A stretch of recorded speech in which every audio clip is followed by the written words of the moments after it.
Welcome to my channel इंजीत classes. तो इंजीत क्लासेस में आप सभी का स्वागत है। तो आज हम लोग क्लास 10 मैथमेटिक्स का तो चैप्टर नंबर 14 है, जो कि है स्टैटिस्टिक्स, है ना। तो उस चैप्टर में 3 एक्सरसाइज है, 14.1, 14.2, 14.3। पहला जो एक्सरसाइज है मीन के बारे में है, दूसरा जो है मॉड के बारे में, तीसरा जो है मीडियन के बारे में। न्यू पैटर्न का जो बुक आया है उसमें ये चैप्टर 13 का दिया हुआ है। तो चलिए उस चैप्टर का जो पहला एक्सरसाइज है 14.1 और न्यू बुक में वो क्या 13.1, तो उस एक्सरसाइज का हम लोग कुछ इंपॉर्टेंट फार्मूला को डिस्कस करेंगे, है ना। क्या है, स्टैटिस्टिक्स चैप्टर का नाम है ना। 14.1 का हम कुछ इंपॉर्टेंट फार्मूला को देखेंगे। क्या क्या है पहला फार्मूला कि mean equal to sum of all the observation by total number of observation, है ना। हिंदी में माध्य बराबर कुल प्रेक्षणों का योग बटा में प्रेक्षणों की कुल संख्या, है ना। ये पहला फार्मूला हो गया मीन का, है ना। दूसरा क्या है मीन का formula, mean by direct methods, मतलब मीन निकालने का अलग अलग फार्मूला है। ये तो ऐसे रो डाटा दिया हुआ है, उसमें जैसे 2, 3, 5, 4, 6, 7, 8 ऐसे करके उसका मीन निकालना है। तो sum of all the observation by total number of observation.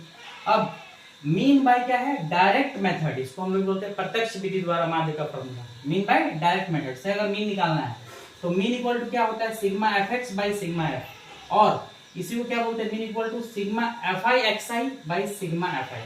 बहुत सारे बुक्स में ही दिया रहता है ना, ये भी सही है और ये भी सही है, दोनों में से कोई भी लिख सकते हैं। Mean equal to sigma F x by sigma F और mean equal to sigma F I x I by sigma F i. दूसरा नंबर हो गया। थर्ड नंबर फॉर्मूला क्या है, mean by step deviation method. ये भी मीन का ही formula है लेकिन स्टेप डेविएशन मेथड से, इसको बोलते हैं पग विचलन विधि, ठीक है।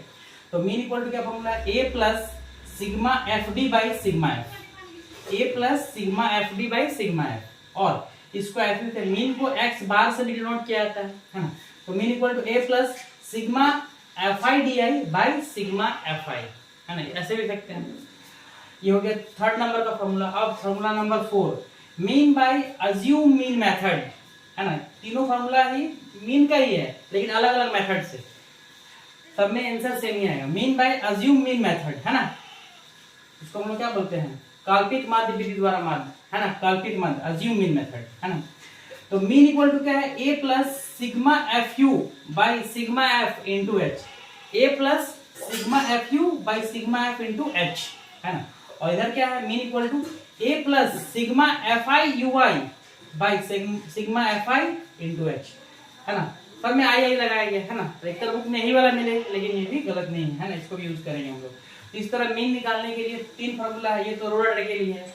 ये फार्मूला कहाँ लगाना है, जहाँ क्लास इंटरवल और फ्रीक्वेंसी वाला चीज हो, उसमें हम अलग अलग मेथड से मीन निकालेंगे, direct method, step deviation method और अज्यूम मीन मेथड। तो इस तरीके से एक्सरसाइज 14.1 में इतना ही फार्मूला से पूरा चैप्टर सॉल्व हो जाएगा, है ना। तो आज हम लोगों ने 14.1 का फार्मूला देखा। नेक्स्ट लेक्चर में हम लोग एक्सरसाइज 14.2 और 14.3 का फार्मूला डिस्कस करेंगे। Thank you, keep watching, good bye.